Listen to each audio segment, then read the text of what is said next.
Okay, camera is rolling right now, and we are about to start. So, how do you feel today joining us on this? I would not call it episode of pro branding, but I just feel coming here to want to share your story.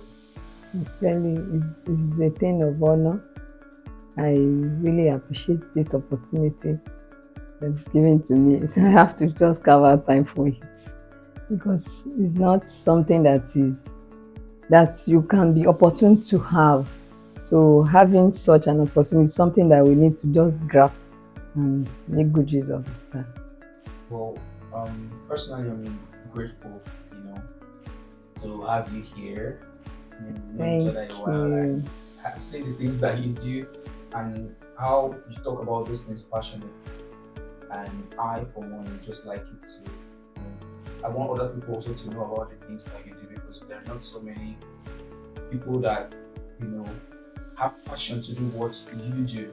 Do you understand? So I feel like more people need to see and hear, about all the things that you do. So first of all, I just want you to tell us your name, and what you do so that people can have, and a bit of your background so that people can have an insight into who you are. Okay. My name is Oyinksola Falajiki. I'm a registered nurse. So I work in one of the general hospitals, specifically the one at Apapa. I've started this journey of nursing, I would say right from childhood. As soon as I grew up, I realized that nursing, though I'm not even fortunate to have someone around me as a role model, but I just key into the profession. Unknowingly, let me just use that word. Even the family member were like, what do you see in nursing? When we have teachers around me, lawyers, why am I talking about nursing?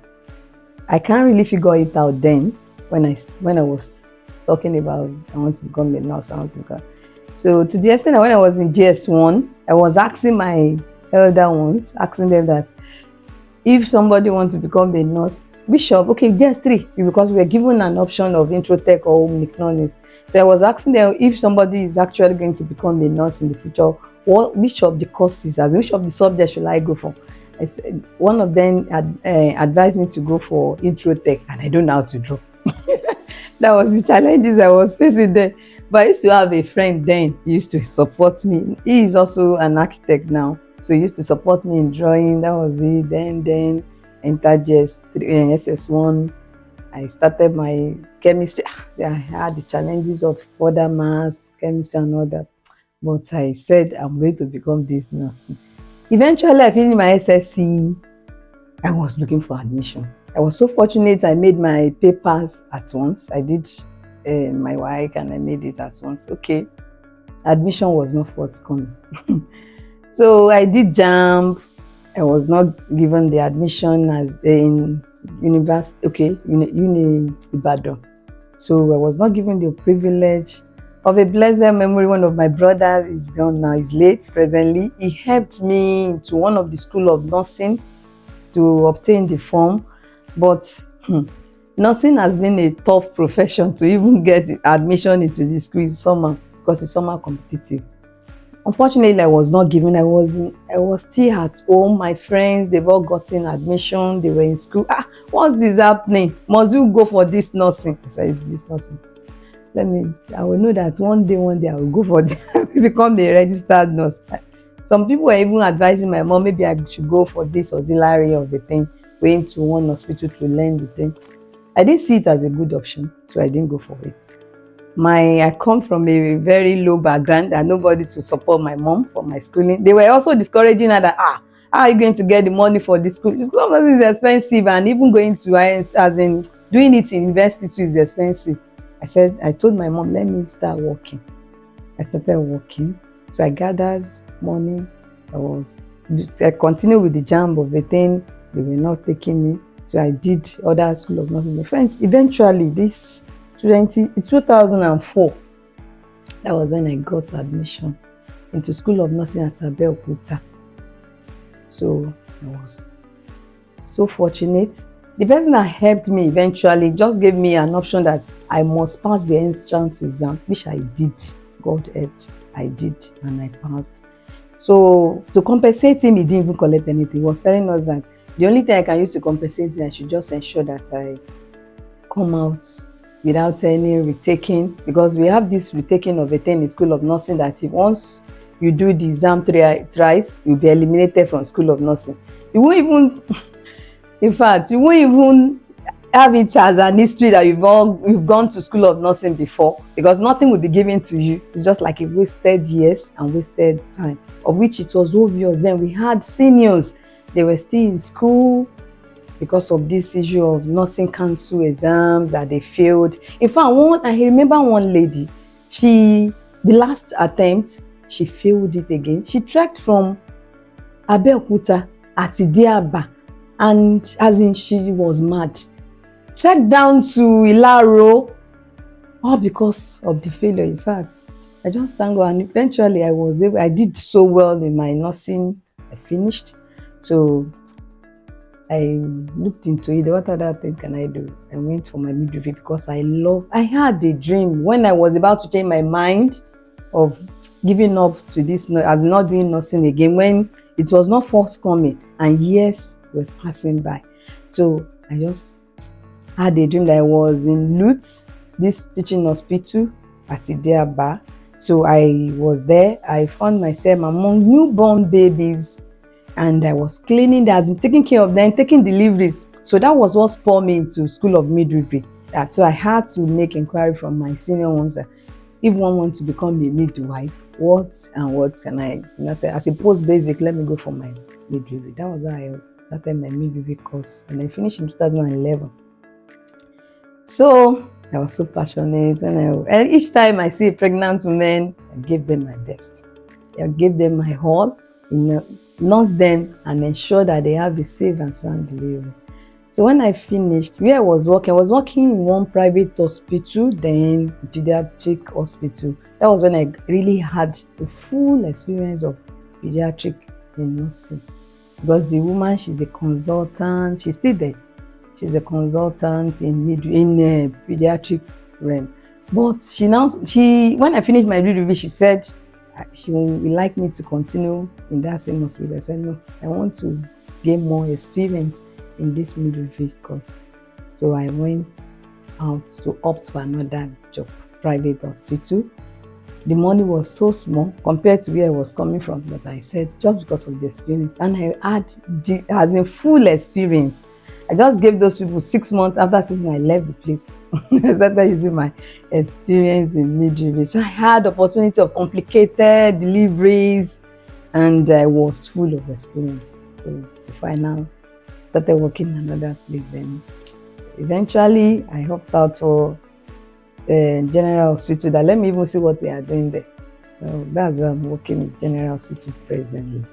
But that's really an inspiring story. That's a very detailed background. Yeah, it's not even brief. That's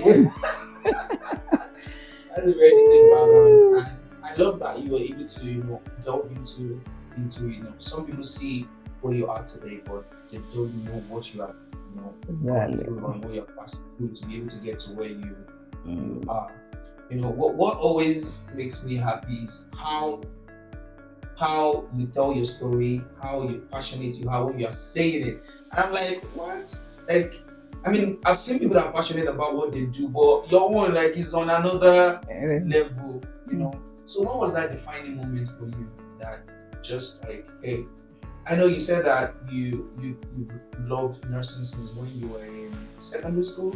Growing up. And by the way, growing up. Yeah, growing up.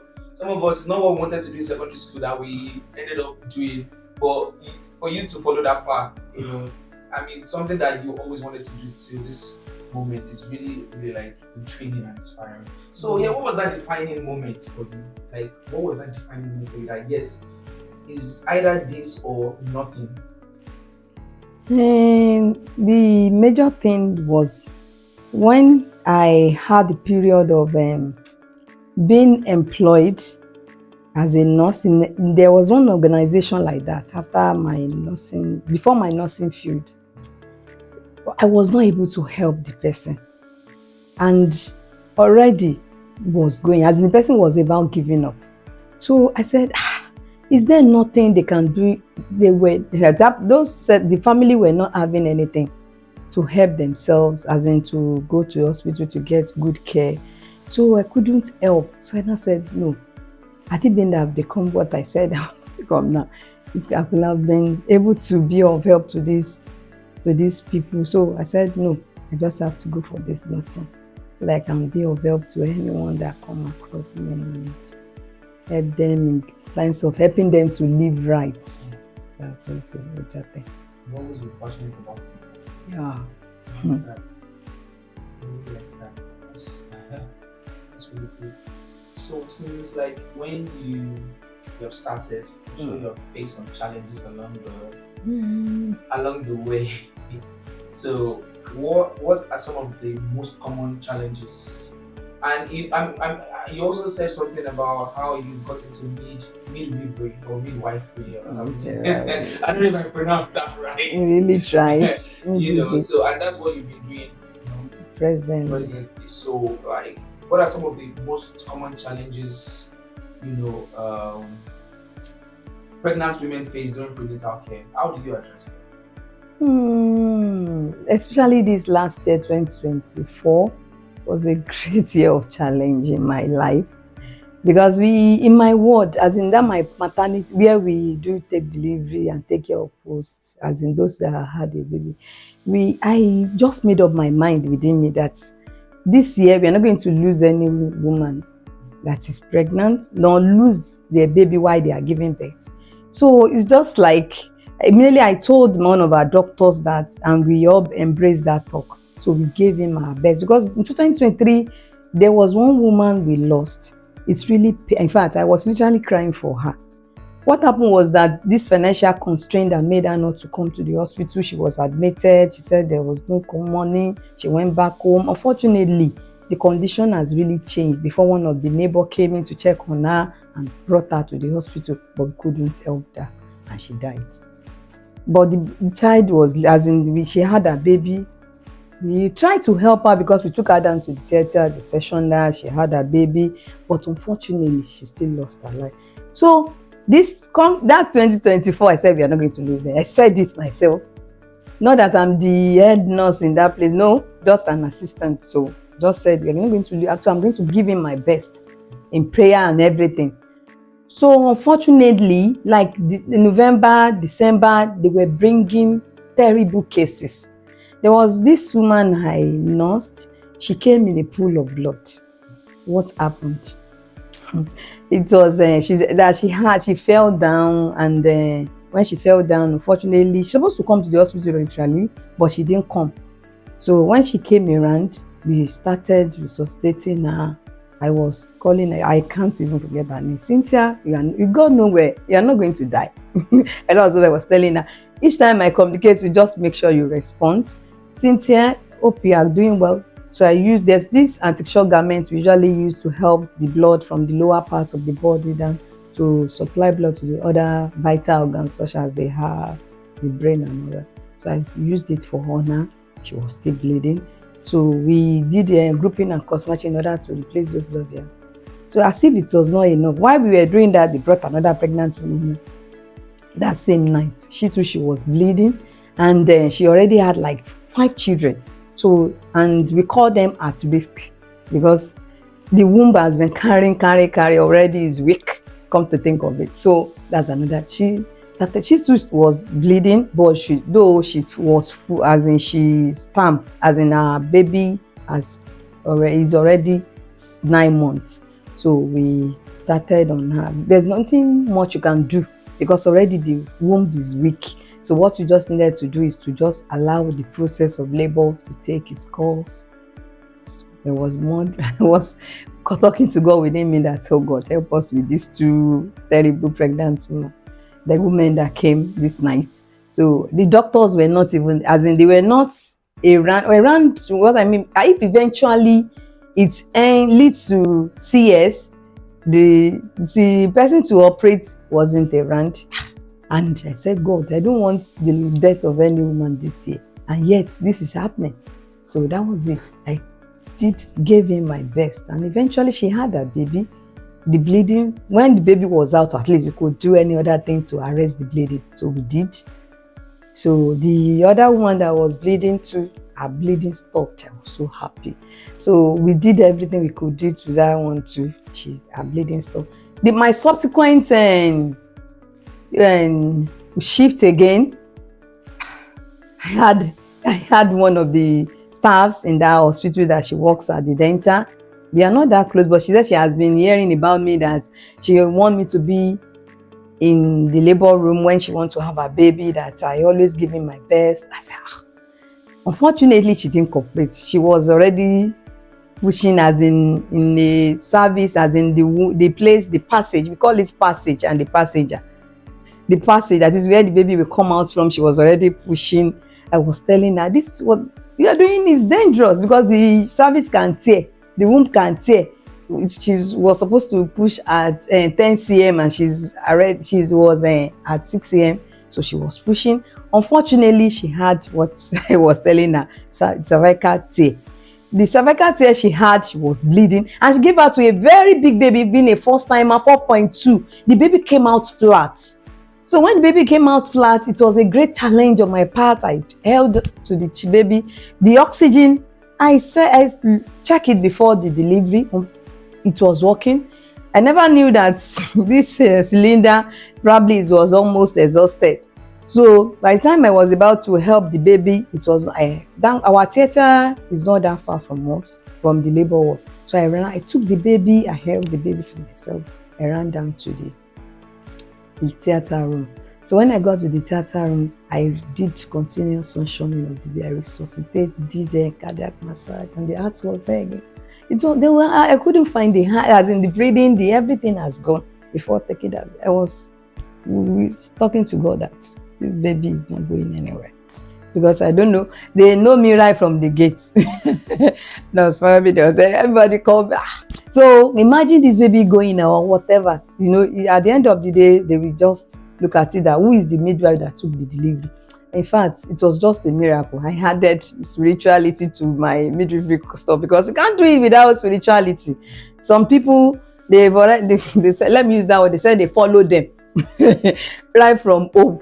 So they don't really want them to have their baby. I can go back home, safe and sound, all this negativity of life and all that. So eventually I was able to resuscitate the baby. Those are in fact, the recent challenges that I've been having, that is so tough, but God has been faithful, helping me out. Wow. I mean, you mentioned prayers. You mentioned how you talk to God. Yeah. Even while I'm taking delivery, I have to talk. Oh yeah, take control, God, help me out. So what has, so that means, definitely a Christian. So what has the role of you being a Christian played in your midwifery? In fact, it's been my saving grace, let me just say. But I have immediately I gave my life to Christ, I believe that confession helps a lot. That whatever you use your mouth to say, it goes a long way. So that's one of the things I used to ensure inform those women whenever they are in labor. Whenever they are, pain can make you to say rubbish. So each time they are talking, is this? I was like, no, be conscious of what you are saying at this moment, because anything you say and your faith goes with me. If you are calling or saying negativity, that's the exact thing you are calling for yourself. So whatever I say, that's what you'll be saying. Oh God, help me. Help me. Have mercy at this point of my life. Have mercy. So I always tell them to repeat, because there's what we call oxytocin effect during delivery. It's naturally released when it is time for baby to come out. And that's why some women at the end, by the time they have their baby, there's what we call puerperal psychosis, as in they become mad as a result of that release of that oxytocin, because it's not everybody that can just cope with it when they are in labor. So spiritually, I always guide them somehow. Even if you are a Muslim, you need God. You don't need God, because so I always tell them, just say it after me. Mercy, speak for me at this moment. when they are saying, I don't know that this is how it will be, I will not, better don't use your mouth to just lock yourself, because subsequently by the time you now want to have another baby, you now discover that no conception, nothing again. You have forgotten the day you were having the first child and you were. So I so much believe in confession of the word, because it helped me when I was pregnant. I had this book because I even eventually gave it out to somebody because it worked for me. It's just full of the word of God, supernatural childbirth. So the word that are there is the formation of the baby, the weeks of gestation. Is there how you want your baby to be formed. Because there are some things that we call idiopathic that we don't know the cause of it in medical. What is the cause of this? You just hear is unknown. So we cannot remove the hand of God in everything in life, in anything in life, I mean, because God is the one that made heaven and the earth. So he owns everything in his hand. So because as a result of that, I so much believe in confession of the word, because that God is and is the owner, is the one that owns it. He has made the conception to come up. So he's the one that is going to see them through. So my Christianity has really helped. Wow. And it's still helping. Okay, let me ask this question. Can you share a memorable experience where your care made a significant impact on a mother? Yes. That was when I was working in one hospital then, private hospital, specifically at Lhasa.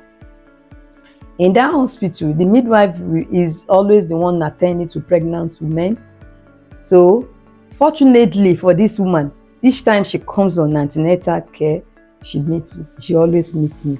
So each time she meets, she's concerned because the position of her baby was breech.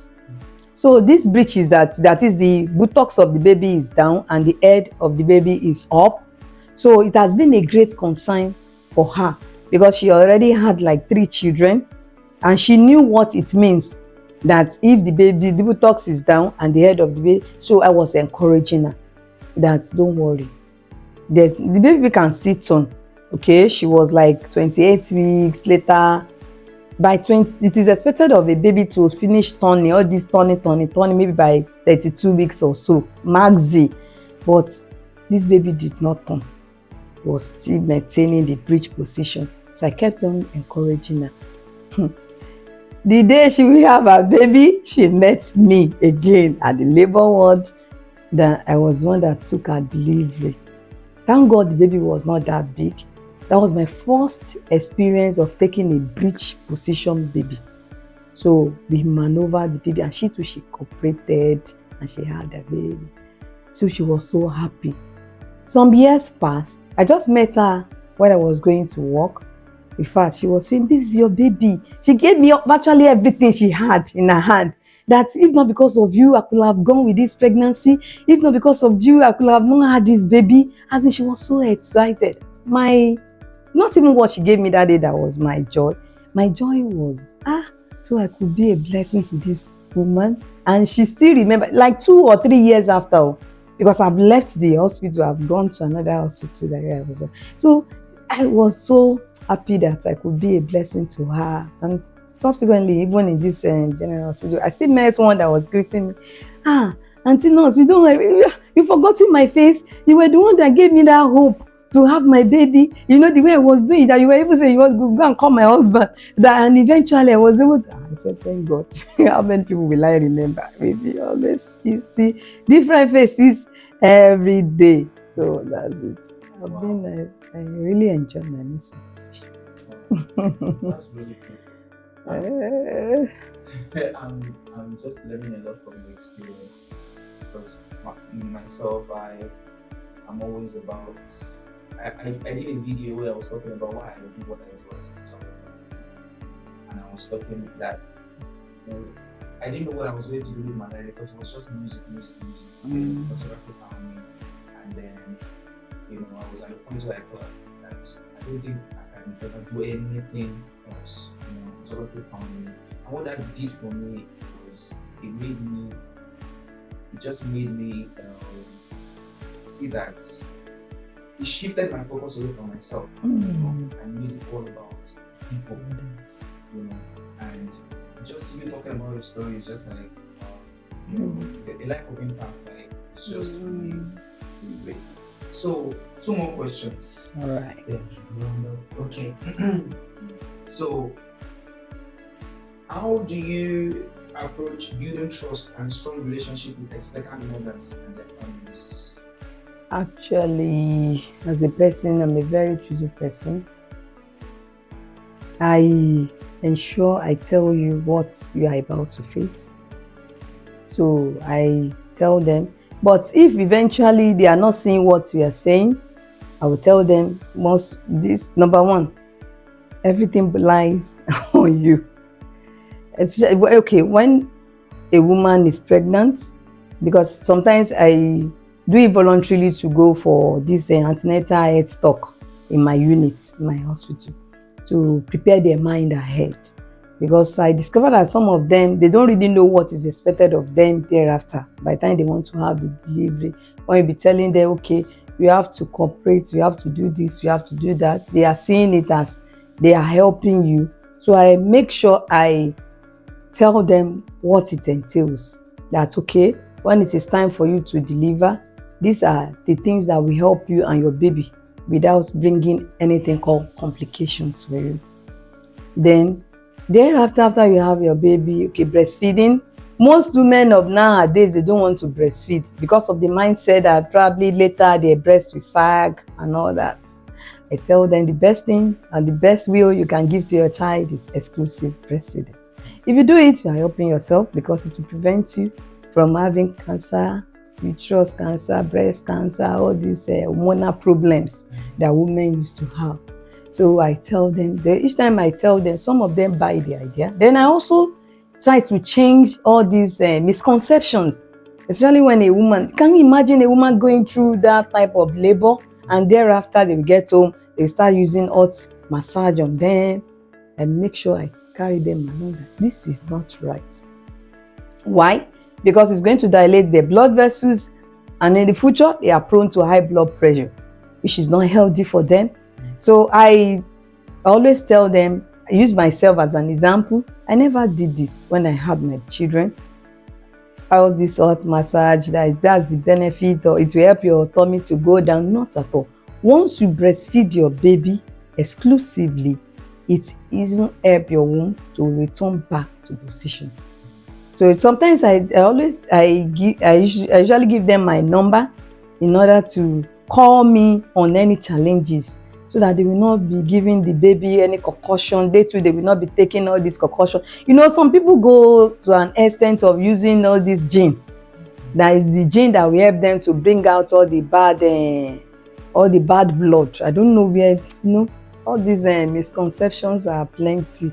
So I just involve the husband in it, because sometimes it might be the mother-in-law that will be in charge of the care.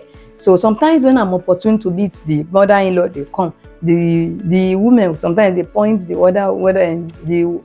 mother-in-law to me that help us to tell my mom those things. So I involve.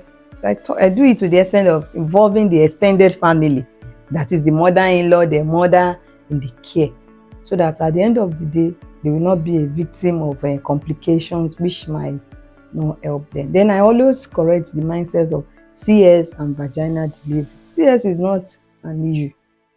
Whichever way you have your baby, just be safe. A lot of women, they've lost their life as a result of, I don't want to do CS.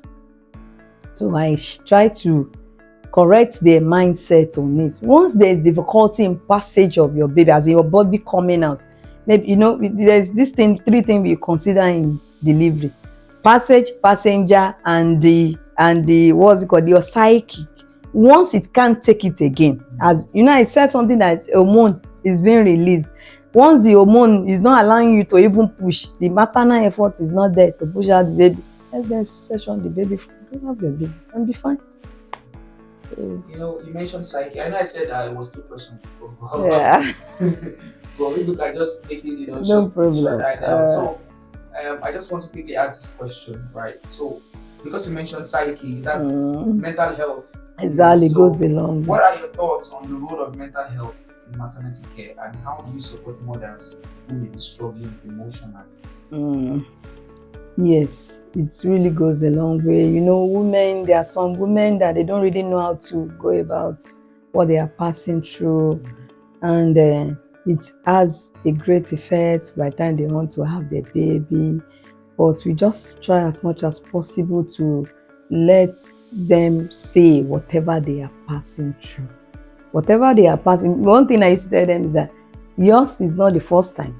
And there are a lot of people that I use people that add solution to their own, to as an example, that once you know that this is not helping you, seek help, seek for help. When you seek for help, it helps. Then we are available for you, we nurses. In fact, if you are telling me your story, I can't really, as in, keep it in my brain to the extent that maybe when I see you outside, I will now remember your story. I don't have that time. Don't tell me your story because you are thinking I'm going to keep it or use it to abuse your what. Just be sincere, just to help you out at that time. So that I will just tell you this. A lot of people has undergone this same thing, and these are the solutions that help them. A lot of women too, they come over that they cannot pass through that labor pain, that they would prefer CS and they book them. So we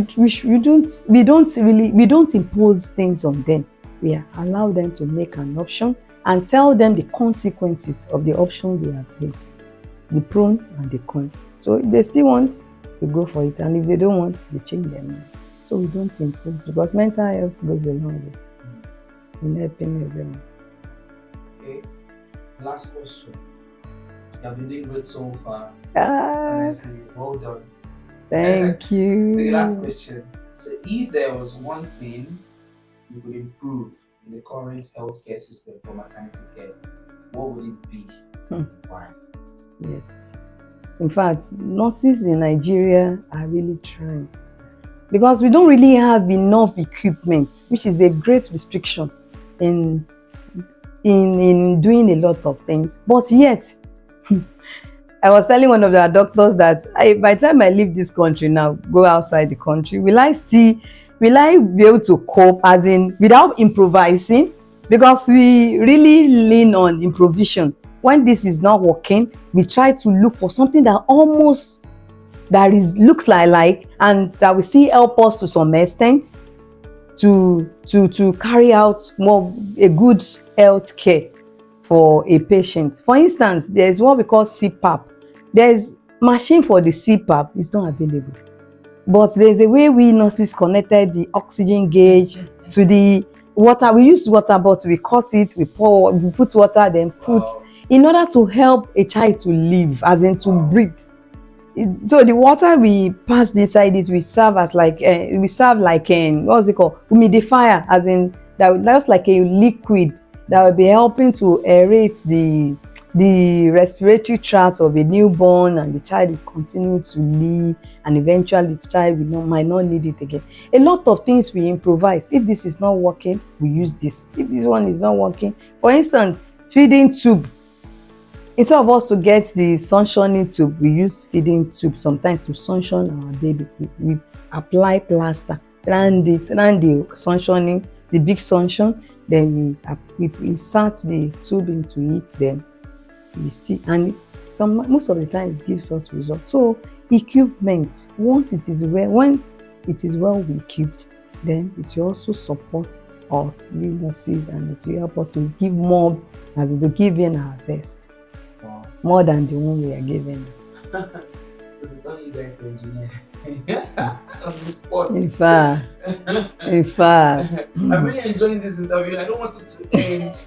I'm just looking at the time. Like I don't want it to end at all. Have you ever thought about, building your own healthcare center maybe in the future? Have you ever thought about it? This great constraint of equipment not being available, and imagine yourself, I said I'm not going to. In fact, I had the opportunity of getting one health center like that. I'm looking forward to opting out from this country to practice my nursing somewhere else, as in physically in US, to leave this country. That's my plan for now. for younger people that are coming up that want to go into midwifery, nursing, like how you had the passion, when you were much younger. What advice would you give to them? It's quite unfortunate. Most nurses that we have now that are into nursing, they are into it because they want to travel out. They are into it not because they want to gather experience. They are into it because they want to make money. Because most people that are being employed presently, you try to involve them, and everything boils down to your experience. One of my friends that left the country maybe 2 years ago, very hardworking lady, and she told me that hardworking pay her off, as in really helped her in US that she is presently.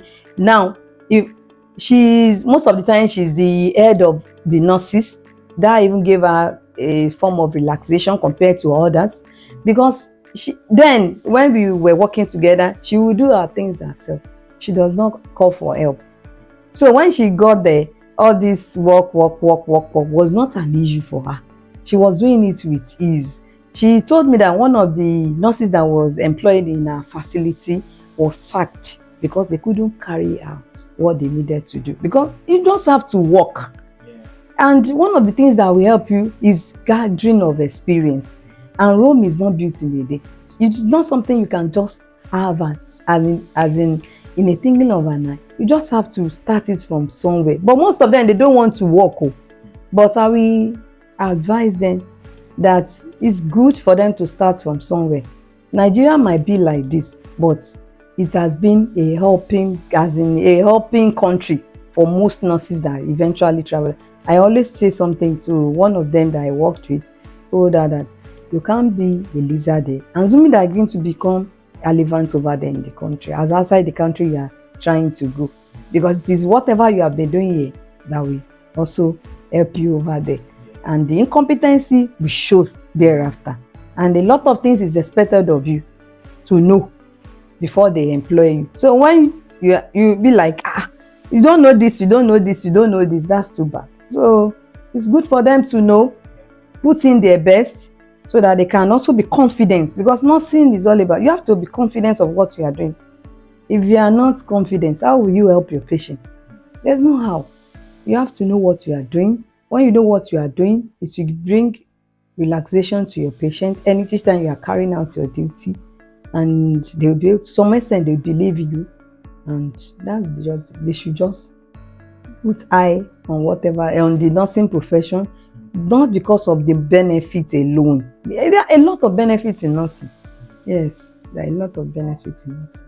Okay, in 2 minutes, what advice would you give to a first-time mother?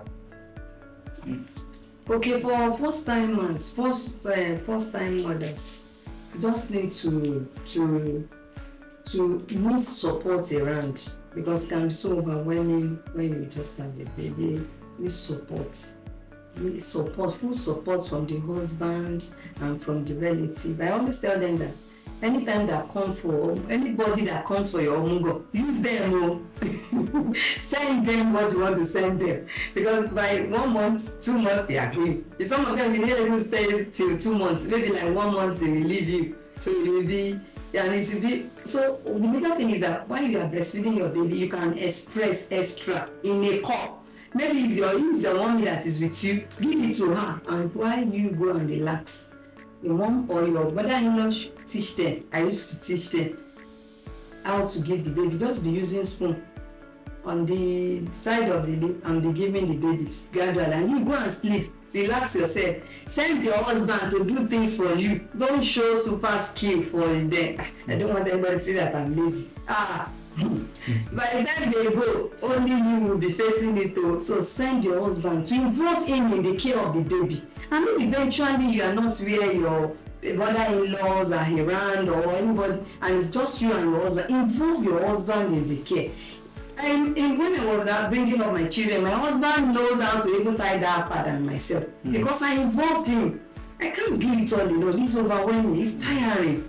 at the end of the day, you just be irritated on that baby, as if the baby is the problem of your life. So you will not really appreciate that you have baby. Sometimes I heard of a story that the mother told me, the woman was telling them, I didn't know that it was the colicky pain that baby was having, that she used to beat the baby. Beat the baby, because the baby would just be crying when she needed to rest. So it's because she was not aware. It's not her fault. She now said it was later when somebody now told her about colicky pain. Everything that the baby needed was just to cuddle.